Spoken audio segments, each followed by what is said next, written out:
Hi, welcome back to my channel. It's Jenny from Jenny Stitches and I hope you are all well. Now I'm just popping in to kind of do a bit of a cup of tea and a catch-up kind of vlog with you all, because all of the last couple of weeks I just keep thinking, oh, I need to film something for YouTube and I don't really know what, and yeah, before you can get really caught up on what to actually put, and I thought, do you know what, let's just pop on, have a chat. I'll tell you what I've been up to, what's sort of going on behind the scenes, and yeah, I just thought I'd check in with you guys. So I've got my cup of tea. It is Saturday and the shop has just closed, so I am looking forward to going home. I'm not gonna lie, it has been a very sort of intense week. I've been away this week. I've been down to London, which is very exciting because living in Cumbria, obviously up in the northwest of England, if you're watching from overseas, it's a long way from London. It's not somewhere that I go often. I don't think I have been to the capital since before COVID, actually. I think 2019 was the last time I was there, when we were cycling, and then the year previous we were there for the London Marathon. So yeah, we were supposed to go last year in September for my husband and I were going to be doing a 2-mile swim in the Serpentine River, but that got cancelled because of the Queen's funeral. So yeah, anyway, totally digressing. But yes, I went down to London, and that was because we had been nominated for now then it's a bit of a mouthful this, an award. It was the Visa Talk of the Town Awards, and Barrow in Furness was nominated as a rising star. So through my work with the Business Improvement District, I went to sort of represent the town council and so on. So yeah, it was a really unique opportunity. It was very odd. I sort of got pulled into it at the last minute, and they said, will you go? And I said, oh, okay. Don't really like to leave the shop and close up, because obviously if you're not there, you're not making any money. but yeah, when the email came through and it said that the event was at the House of Commons and that the dress code was business smart. So this was like 3 or 4 days before we were due to set off. So I pretty much had a panic attack because there was nothing in my wardrobe that was suitable to wear. So that evening I said to my husband, right, we have to go to Next. I've got to find like a suit or something like that. I've got nothing. I've got a wardrobe full of flowery dresses, but nothing business smart. So we went into Next, and you know how you know where the story is going, don't you? Every single time, oh, I'm just going to buy something, go and look at clothes, decide that the rubbish end up making something. So last weekend I made a black dress out of viscose jersey, very much in a kind of last minute panic. I made the Sew Over It Estelle dress. Now I know in one of my previous vlogs I'd mentioned about sort of branching out and trying different indie brands, but on this occasion I was pushed for time, and I know that Sew Over It never lets me down. So yeah, so I got that with my if you're in the PDF club, their pattern club, you get 1 free pattern a year, so I used my pattern code to get that one. Printed it. I gave James the fabric last Saturday tea time. No, in the morning he came to drop me off for work, and I gave him the fabric and I was like, wash this, I'll cut it out when I get home. So I went home and it sewed up really quickly, and it was a gorgeous dress. And I did buy a blazer from Next, in all fairness. I bought a camel blazer to go over the top, and yeah, it was lovely. But it was a great trip away, and we came back on Thursday and I am exhausted now. I don't know how people travel up and down the country on the regular like that. It's just, yeah, really, really tiring. We didn't win, but I think we kind of felt that we were maybe a couple of years away from that at the time. So yeah, it was a really interesting experience, and there was a lot of very professional people there, a lot of people from the British Retail Consortium. There were some really inspiring speakers.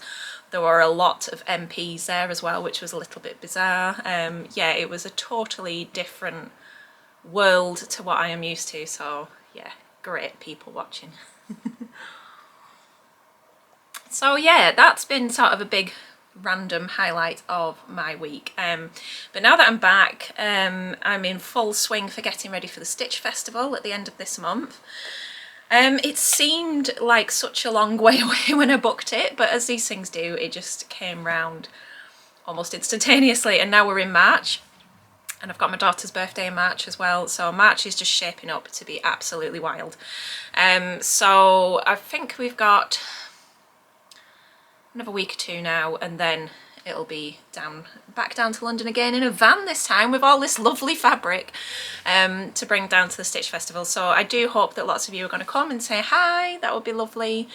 But yes, lots of behind the scenes work going on there, getting stock ready to go, getting displays ready to go. I've got sort of separate show shelving and tables and things now that are sort of in storage and that kind of thing. So I'm sort of getting all the logistics side of things done, sorting out van bookings and parking and Airbnbs, and it's actually a very expensive process attending these shows. The actual cost of the stand is high, and then it seems like every single little thing after that is just hidden cost. so yeah, hopefully it will be worth it, but it will be great to come and see so many of you in the flesh. Yeah, so lots to prepare there in terms of the stock side of things and all the bits and pieces to get sorted. And I need to plan my outfits, naturally. I want to sew up a couple of new things. And I've got some loose ideas. I want to use some of my 1 centimetre gingham, which I will show you in a minute. And I've got a cotton lawn, which I have cut and taken home to make a closet core LED wrap dress. In fact, I'll just pop a picture in and then save me jumping up and getting it to show you. But yeah, so the cornflowers cotton lawn I have washed and I've printed the pattern, so I'm hoping that tomorrow or Monday I shall get that cut out and get started. And then I need to think of another couple of other things to wear, so that would be nice. Sewing wise, obviously I've made that Estelle dress, which was a little bit unexpected. And I've also made the items that I'm wearing now. This is a Tilly and the Buttons Freya in, I can't remember what I called this fabric, just 1 second. Just lean over. It's the Winter Florals cotton jersey, and I know that because this is the green colourway behind me, and this was the last of the navy. However, I am likely to get it again in the next few weeks. So it's just a nice small ditzy floral, and you can see there it's, yeah, a very quick make. And over the top I'm wearing the True Bias Marlowe sweater in my soft sweater knit. This is very much an oversized sort of soft sloppy number, and I made it in the cropped length. I do like it, though I'm kind of wishing I'd made it longer now. I think I'd perhaps get more wear out of it in a longer length, but you live and learn. But yeah, wearing it today, very nice layering piece, so I'm happy about that. And I kind of put together like a TikTok and an Instagram reel about how I'd planned this as an outfit with these two together and by making a pair of jeans. And I was going to make the Dawn jeans. And I've got the pattern, I've printed it, I've got my toile fabric ready, and then I kind of got overtaken with doing these other things. So I will get back to my jeans toile at some point soon. I need a time machine. I used to find that I had time to sew at work, and I would make time to sew at work, but recently I've been so busy just working on the admin and the business side of things that, yeah, I've really struggled to fit that in, and I've been finding that I've been doing bits of sewing at home again, which isn't ideal. I mean, sometimes I love sewing, but sometimes I would like a day off from thinking about it and doing it, but I'm finding that the only time that I actually get to do it is on my days off from the shop. So yeah, I am, like, from a business point of view at the moment, I feel very, very stretched. I think I have reached that classic point where I've been a solo entrepreneur and I've done really well. I'm very proud of where I've got to, but now I've hit that point where I need to start thinking about the future and where I want the business to go. And without giving too much away, I've got really great plans and really solid sort of business plans. that are starting to come together into a plan of action. And I hate to be that person that doesn't tell you what they're planning, but it's not ready to share yet. But there are plans in the works for things that I want to change and do and add.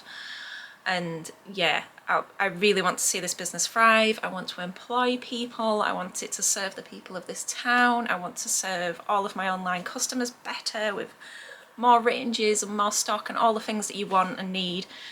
Still with that high level of service, I feel, and value for money always at the core of everything that I'm doing. But yeah, life and business has a way of sort of, it grows its own legs, and you can try and plan these things, but sometimes it just runs away with you. And that's kind of where I'm at the moment. And I've been spending a lot of time since Christmas investing in sort of improving. There's improvements to the website going on all the time at the moment. My lovely web designer Simon is currently doing a sort of redesign of the home page and some of the product pages, and we're adding in lots of features. I feel like I'm absolutely brain dumping on you now, I'm sorry. One of my lovely blog team, Sarah, she brought up that she felt it might be beneficial for us to have like a filtering system where we can pull out more size inclusive patterns. So there's been a lot of behind the scenes work going on to get that involved. So yeah, every kind of free minute that I've had, I've been tinkering away at the back end of the website, and there's lots of really good things to reveal to you there. For example, I've got, I think, maybe 500 fabrics on the website, and I'm starting to work through them all and add a matching shade of thread to each one. Which sounds simple, but it actually takes quite a lot of time, because like I like to get the thread match as close as I physically can. So I like to look at it in different lights, and I spend time sort of, you know, these things, they sound simple on paper, but yeah, it takes a lot of work. So that's kind of what I've been up to. But then I felt a little like I've been in a situation where I've been squirreling away at all this hard work and then not telling anybody what I'm doing. So it just kind of looks like I've gone quiet and I'm not doing anything, and that's really not true at all. So yeah, huge amounts going on in the background, and I'm really excited for the future, but also quite, I don't want to use the word scared, but I don't know, cautiously optimistic. You know, it's not a great economy at the moment, is it? And it's, you know, it's, yeah, things are not booming. Things are not bad for me, but they're also not like, I'm not absolutely overwhelmed with sales and I can hardly keep up, you know. So it's kind of growing and nurturing a business in these times is difficult, it's challenging, and to be thinking of expanding and growing and adding new things it feels risky. And I'm not a natural risk taker. I know some people are just feet first, but that little voice inside my head's like, just leave it how it is, you're comfortable here. So yeah. I'll let you know when them plans come to fruition. But yeah, what else have I got to share with you? I feel like there's just so much, and now I can't remember. Now I'm sat here. The shop is all decorated for spring at the moment. Obviously that will get ruined when we take it all out for the Stitch Festival, but it's looking very pretty. There's lots of daffodils and blossoms and nice things everywhere. And I've had a lot of new fabric in recently. I think last time I posted on here I was showing you some of the first spring fabrics that I've got in, and yep, they've been doing really, really well. We're on to some restocks of those fabrics now as well, which is nice. But I've had lots and lots of other bits and pieces coming in the meantime too, which is lovely. Starting to see lots of new viscoses coming through, that sort of thing. I've had, I don't know if you can see these here, there's some lovely fabrics from Dashwood have arrived. Dashwood is not a brand that I have stocked before, but I'm going to give it a go. So they've come in. I've been getting little bits of haberdashery have been coming in, some new scissors, that kind of thing. So yeah, lots going on all the time. Check out the new arrivals section is all I can say. But yeah, I will stop waffling there because it's time to go home and have some tea and maybe have a gin and tonic, I think, after this week. So yeah, it's nice to see you. I hope you're all well, and I hope to be back soon with something slightly less rambly and maybe a little bit more useful, but I just wanted to check in and let you know where things were at and just say hi, really. And I hope you're all good, and I hope that you're all enjoying your sewing and getting plenty of sewing time in this weekend. And thank you so much to everybody who has ordered, who has liked my videos, who has subscribed to the channel, who's left lovely comments. It really does mean a lot, and it's, you know, I think when you work for yourself, by yourself, you can doubt yourself a lot, and all those comments and little bits of support, they all add up. So thank you, I appreciate you, and I will see you soon. Take care, happy sewing, and if you did like this video, maybe please do like and subscribe because it really does help. Thank you very much, and I will see you soon. Bye bye.